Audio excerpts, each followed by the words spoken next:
रवींद्र प्रभुदेसाई यांच्यावरती आलेलं सर्वात मोठं संकट कोणतं होतं त्यांच्या तुमच्या एकूण सगळ्या या व्यवसायाच्या प्रवासामध्ये? 3 मला सांगता येतील. एक पहिला म्हणजे काय तर तांब्या पितळाच्या भांड्यांची पावडर, जेव्हा आम्ही 50-50 मुली आमच्याकडे पॅकेजिंगला होत्या आणि तेव्हा मी जेव्हा ऑटोमेशन करण्याचा विचार केला तेव्हा आम्ही एका कंपनीकडून, पुण्यातलीच एक कंपनी, त्यांच्या ऑटोमॅटिक मशीन घेतलं. तर त्यांना हे माहिती नव्हतं की भांडी घासायची पावडर आहे. तर त्याचा ॲब्रेसिव्हनेस खूप होता ते, कारण भांडंच घासायचं आहे, त्याच्यामुळे ते मशीनच घासून काढलं त्या पावडरने. आणि कुठलंही मशीन आमचं चालेना, म्हणजे तिची काय ऑगर फिलर असतात किंवा त्याला वे फिलर होते, तर त्याचे ते कॉन्टॅक्ट पार्ट्स असायचे ते सगळे झिजून जायचे. मग जेव्हा कप फिलर नावाचं आलं तेव्हा मग आम्ही परत त्या काढून टाकलेल्या मुलींना पुन्हा घेतल्या आणि मग लिमिटेशन असायला की आपण बाकीच्या राज्यांमध्ये जाणार कसं. बरोबर, कारण तुम्हाला तर सेल वाढवायचा आहे, लाखो पुढे तुम्हाला बनवायला पाहिजे दिवसाला. तुम्हाला तसं तुम्ही नाही केलं तर करू शकत नाही. मग तो एक हर्डल ती पहिल्यांदा दूर झाली. कशाला दूर केली ती म्हणजे मग ते कप फिलर, म्हणजे कमीत कमी घर्षण पावडरचं येईल आणि ते झाकणच खाली उघडलं आणि त्याला कप, म्हणजे आपण एखादं भांडं घेतो आणि त्याच्यावर आपण असं मापटं फिरवतो आणि मग तो खाली उपळा करतो, त्याला घर्षण नव्हतं. आणि हे काय होतं, त्या स्क्रूनी ते फिरून ती पावडर खाली पडायची. घर्षण खूप होतं, त्यावेळी ते स्क्रू झिजून जायचे. तर असे घर्षण नसणारं मशीन आम्ही सगळ्या त्या मशीनवाल्याला सांगितलं, ही आमची पावडर अशी आहे बाबा, तू नाही दिलं पण तू जर का ही पावडर नाही, मशीन नाही चाललं तर परत घ्यायचं. आम्ही पहिल्यांदा किंमत काय असू दे, तू परत घेणार का आम्ही विचारायचो. तो एक बाटू झाला तयार की अरे म्हणे मी करतो तयार. मग त्याला सगळं आम्ही सांगितलं. मग त्याच्याकडे होणार एक कप फिलर असतो. आणि मग ते हे झाल्यानंतर आम्हाला एक सोल्युशन मिळालं. रोज किती पाऊच तयार होतात तुमचे? आता जवळजवळ आमचे आता 12 मशीन्स आहेत आणि ते जयपूरला आहे. आणि प्रत्येक मशीनमधून तरी आता सुमारे 10 लाख ते 50 लाख सीझनला रोज तयार होत. दुसरं संकट कोणतं होतं तुमचं? दुसरं संकट म्हणजे युनियन.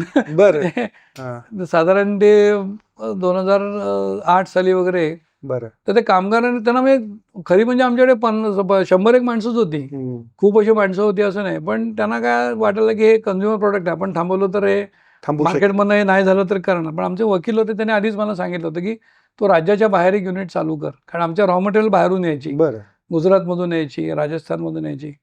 तर त्या ट्रान्सपोर्टेशनच्या कमी खर्चासाठी सुद्धा मी गुजरातमध्ये एक युनिट चालू केलं होतं. आणि मग तिकडच्या अप मार्केट, म्हणजे आपण गुजरात ते दिल्ली वगैरे सगळ्यासाठी आम्ही तिकडनं सप्लाय करायचो.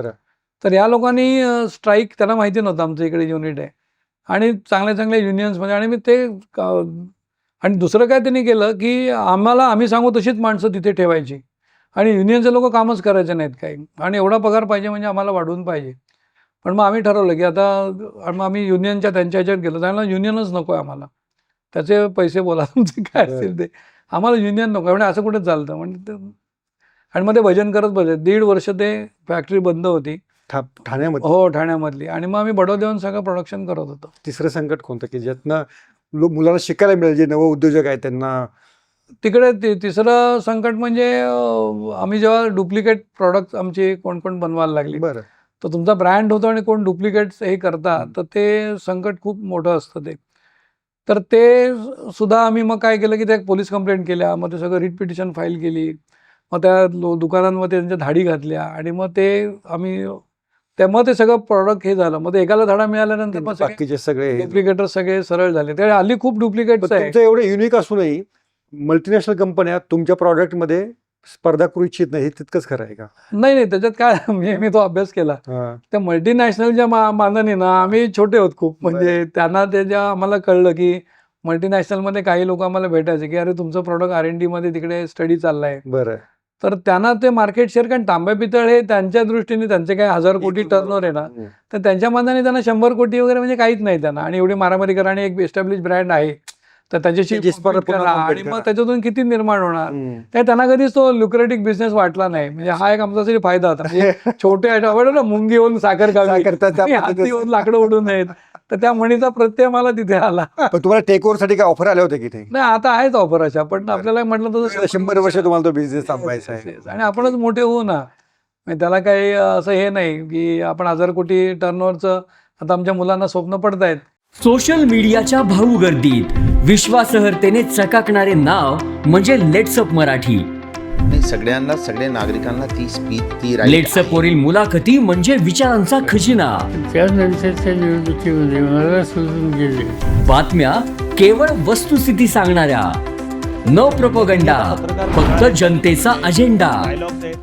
क्योंकि आने वाला कल जाने वाला है, जाने वाला कल आने वाला है. राजकारण, मनोरंजन असो की क्रीडा क्षेत्र, महाराष्ट्राची स्पंदने संवेदनशीलतेने टिपणारे माध्यम म्हणजे लेट्सअप मराठी.